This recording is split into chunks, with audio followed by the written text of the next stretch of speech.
Hello बच्चों, तो कैसे आप सब? फिर से आप लोगों का स्वागत है आप लोगों का यूट्यूब चैनल मास्टर के इस चैनल पे। तो बच्चों, फिर से हम एक नए वीडियो के साथ आ गए हैं जो क्लास 10 के मैथ है और चैप्टर 7.2 शुरू करने वाले हैं। तो बच्चों, देर न करते हुए, चैप्टर का नाम है निर्देशांक ज्यामिति। और बच्चों, अगर आप लोग अभी तक नहीं पढ़े हैं तो चैप्टर 7.1 नहीं पढ़े, अगर वीडियो चाहिए उसका और कोई भी चैप्टर चाहिए तो कमेंट में जवाब जरूर बताइएगा, कमेंट करके कि हमको ये फलाना वाला वीडियो या फलाना चैप्टर का हमको वीडियो चाहिए, तो हम जरूर बताएंगे। ठीक है बच्चों, और एक वीडियो नया पोस्ट किया जाएगा डेली बाई डेली, सुबह और शाम को। ठीक है बच्चों, और पूरा मैथ को तुरंत खत्म कर दिया जाएगा। तो बच्चों, देर न करते हुए हम लोग चलते हैं क्वेश्चन नंबर 1 की तरफ। 7.2 का क्वेश्चन नंबर 1 की तरफ ध्यान देते हैं। क्वेश्चन कह रहा है 1 नंबर, उस बिंदु के निर्देशांक ज्ञात कीजिए। उस बिंदु के निर्देशांक ज्ञात कीजिए। अगर आपके पास किताब है मैथ का तो अपनी किताब को अपने पास रखिए, ताकि क्वेश्चन को देखने में समझने में ज्यादा सहूलियत होगी। और वीडियो को अच्छी तरह से देखिए, जहां समझ में नहीं आएगा फिर रिपीट कीजिएगा, फिर वीडियो को समझाया जाएगा दूसरे हिस्से में। और ज्यादा अगर दिक्कत हो रहा है तो हमारे संस्था अपना एडमिशन कोचिंग सेंटर में आ जाइए, यहाँ पर पूर्ण रूप से समझा दिया जाएगा। ठीक है बच्चों, उस बिंदु के कह रहा है, उस बिंदु के निर्देशांक ज्ञात कीजिए जो बिंदु -1,7 और 4,-3 को मिलाने वाले रेखाखंड को 2:3 के अनुपात में विभाजित करता है। ठीक है बच्चों, तो हम लोग आंसर देखते हैं बच्चों। ठीक है, हम लोग यानी कि हॉल इसका करते हैं, यानी कि आंसर की तरफ ध्यान देते हैं बच्चों। यहाँ पर लिखा गया है, यहाँ पर लिखा है हॉल। ठीक है बच्चों, 1 नंबर का हॉल लिखा है, यानी कि माना बिंदु P, बिंदु A।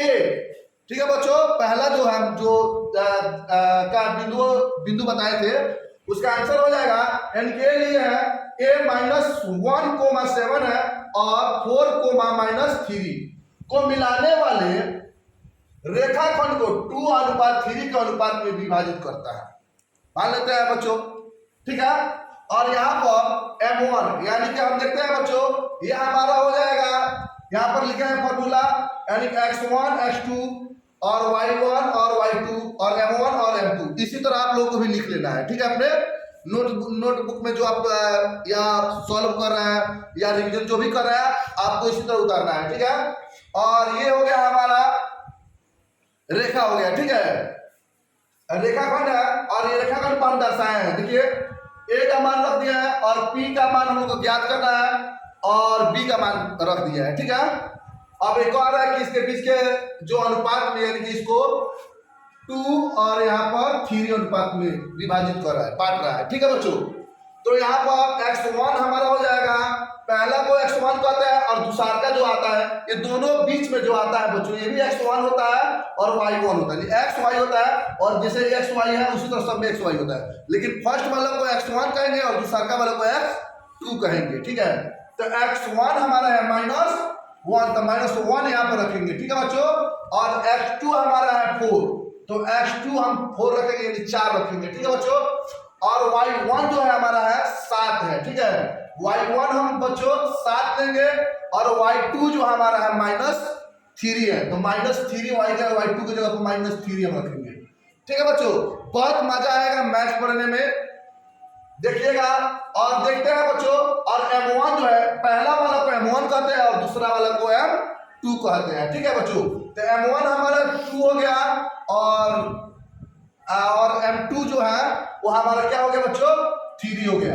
ठीक है बच्चों, और विभाजन सूत्र से, तो विभाजन सूत्र जो होता है बच्चों, जब तक आप लोगों को फॉर्मूला यानी कि सूत्र याद नहीं रहेगा कोई भी चैप्टर का, तब तक आप लोगों से मैथ या ना तो समझ में आएगा और नहीं बन पाएगा। ठीक है बच्चों, तो आप लोग फार्मूला को जरूर याद कर लीजिए। यहाँ पर एक फार्मूला है और आप फार्मूला कहिएगा तो फार्मूला के लिए भी एक वीडियो बना देंगे, और या कहिएगा तो फार्मूला आप लोगों को हमारे इंस्टाग्राम या फेसबुक आईडी या जो भी जिस पर भी आप जुड़ना चाहते हैं, टेलीग्राम जहाँ पर भी जुड़ना चाहते हैं वहाँ पर आकर जुड़ सकते हैं, या हमारे कोचिंग संस्था अपना एडमिशन सेंटर पर आकर पूरा फार्मूला का नोट्स आप ले सकते हैं। ठीक है, फ्री ऑफ कॉस्ट।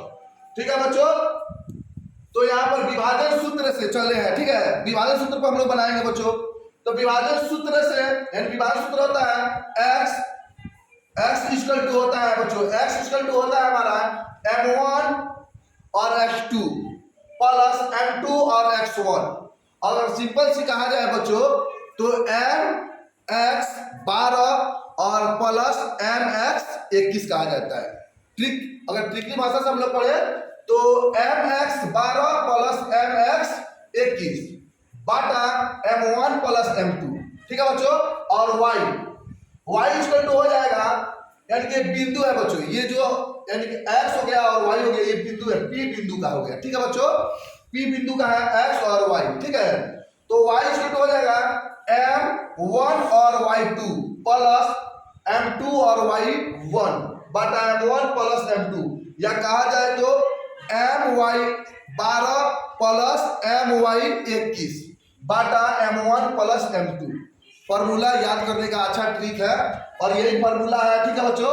और कैसे सिद्ध किया जाता है अगर कहिएगा तो हम बता भी देंगे कि सर विभाजन सूत्र फॉर्मूला कैसे सिद्ध करके लाया जाता है, कैसे प्राप्त होता है, ये भी अगर कहिएगा इस पर वीडियो बनाएंगे तो कमेंट में आप लोग जवाब जरूर बना सकते हैं, हम बना सकते हैं, ठीक है बच्चों।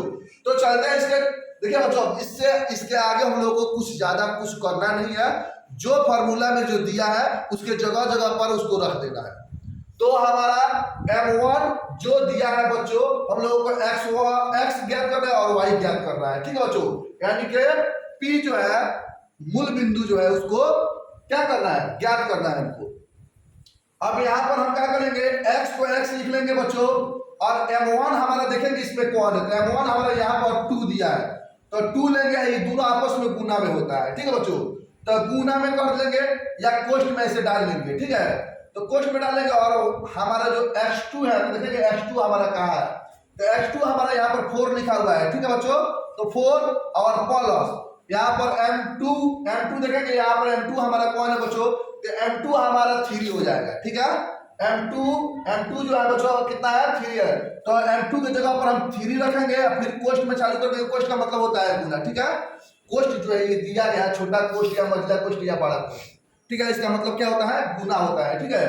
तो यहाँ पर अब देखेंगे कि x1 का मान क्या है, x1 यहाँ पर है यानी कि -1 है, ठीक है बच्चों, -1 रखा गया। अब बाटा m1 और प्लस m2, तो m1 देखेंगे, m1 हमारा 2 है तो हम 2 रखेंगे, प्लस m2 जो है बच्चों हमारा 3 है तो 3 रख लेंगे, और यहाँ पर कोमा छोटा से देंगे, और y का फिर रखेंगे, y इक्वल टू हो गया जो बच्चों हमारा m1, फिर m1 का वही पर m1 जो है बच्चों हमारा 2 दिया है, और y जो दिया है बच्चों y2 हमारा जो दिया है वो -3 दिया है, फिर प्लस है तो प्लस लगा देंगे फॉर्मूला में, और m2 है, m2 हमारा 3 दिया है बच्चों, और कोष्ठ में और क्या है, कोष्ठ चालू करके यानी गुना होता है, गुना में रहता है, और जो बच्चों हमारा y1 जो है वो हमारा क्या दिया है बच्चों, 7 दिया है, ठीक है।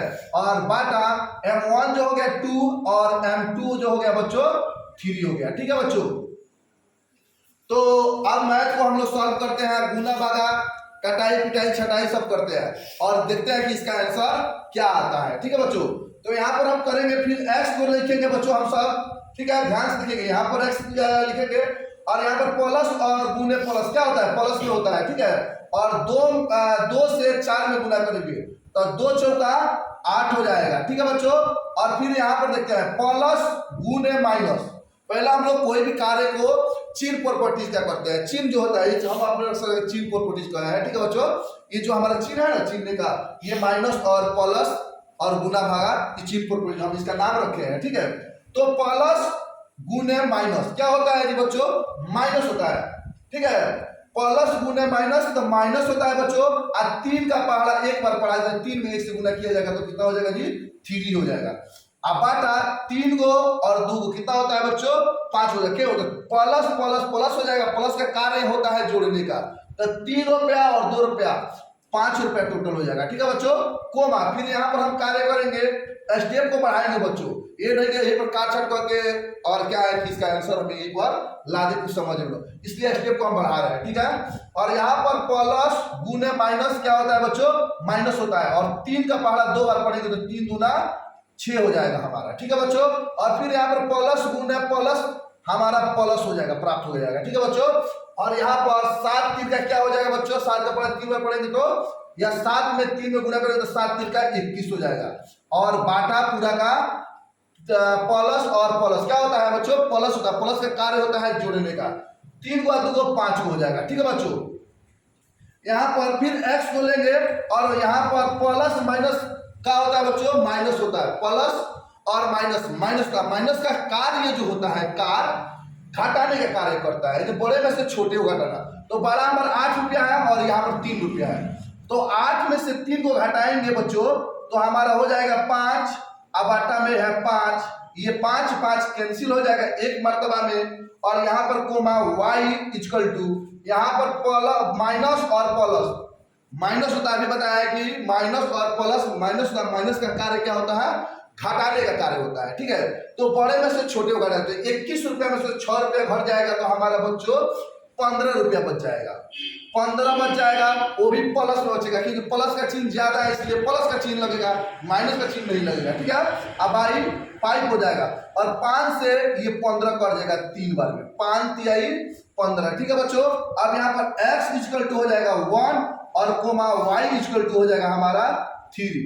जो कह रहा है बच्चों कि कौन सा बिंदु, यहाँ पर कह रहा है बच्चों क्वेश्चन में कह रहा है कि उस बिंदु का निर्देशांक ज्ञात कीजिए, तो उस बिंदु का निर्देशांक जो है बच्चों, उस बिंदु का निर्देशांक, उस बिंदु का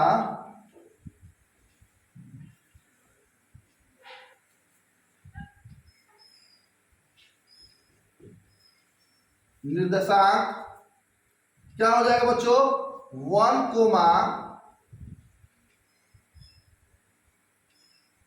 3